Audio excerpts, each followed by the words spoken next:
Hi everyone, I'm Joseph Watkins, and in this video, I'll be walking you through a fascinating study titled Contradiction Sells, Feminine Complexity and Gender Identity Dissonance in Magazine Advertising, which was published in 2012 by Sarah B. Crymble. Sarah's research explores how magazine advertisements use conflicting portrayals of femininity to engage consumers. In other words, how ads recognize, reflect, and even exploit the emotional tension that many women feel about being expected to fulfill multiple, often contradictory societal roles.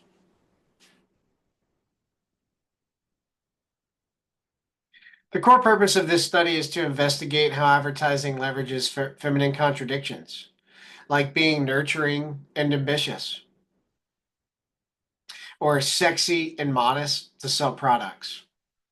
The research is grounded in the cultural shifts that followed the second wave of feminism. By late 1990s and early 2000s, women were increasingly encouraged to be everything at once, and advertisers began reflecting that.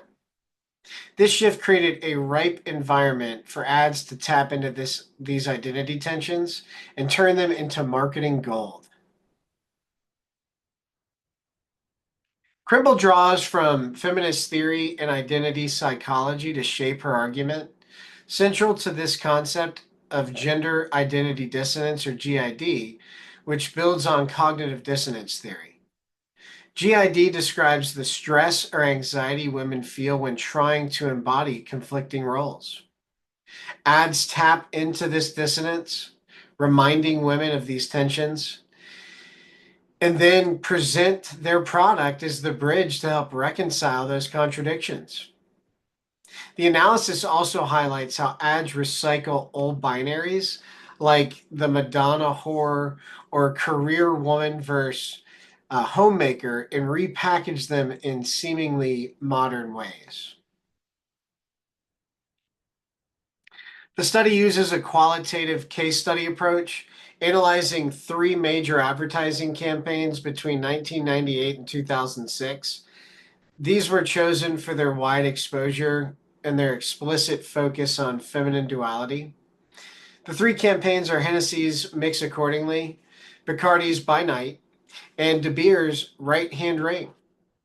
Crymble also draws on marketing research, trade publications, and consumer responses to unpack how these campaigns were developed and received. What Crymble found is that contradiction sells, quite literally. These ads effectively combine binary portrayals of femininity to resonate with audiences. The Hennessy campaign, for instance, describes women as both vegetarian and a man-eater, to play both on purity and sexual boldness. Bacardi's By Night campaign shows buttoned-up women by day who let loose after dark, playing into the Madonna whore narrative. And De Beers' campaign reimagines the diamond ring as a symbol of independence while still drawing from the romantic weight that diamonds carry. Each campaign offers women the fantasy of balance, being complex yet complete, with the product acting as the enabler. These campaigns worked because they acknowledged the real lived complexity of being a modern woman. Many consumers saw themselves in these ads and felt validated. However, Crymble cautions that these ads don't just reflect tension, they actually create and sustain it. By reminding women of what they're not or what they lack, advertisers position their products as a fix. That can feel overpowering on the surface or empowering on the surface, but it also is a form of manipulation, an emotion hook that keeps the consumer in a cycle of desire and consumption.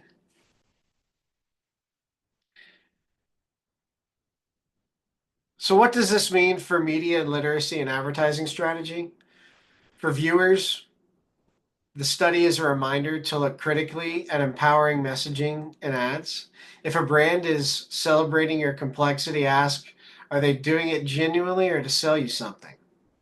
For advertisers, the lesson is that embracing feminine complexity can build emotional connections. But today's consumers are more media savvy than ever. Brands need to ensure their messaging doesn't cross into pandering or reinforce the very pressures women are trying to escape.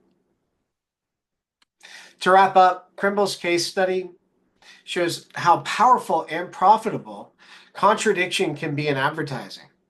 By appealing to the emotional tug of war many women feel between competing identities, these campaigns found deep resonance.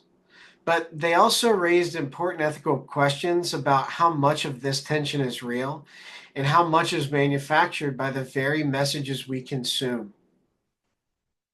Thanks for watching. I hope this gives you a new lens for understanding the strategies behind the ads that we see every day.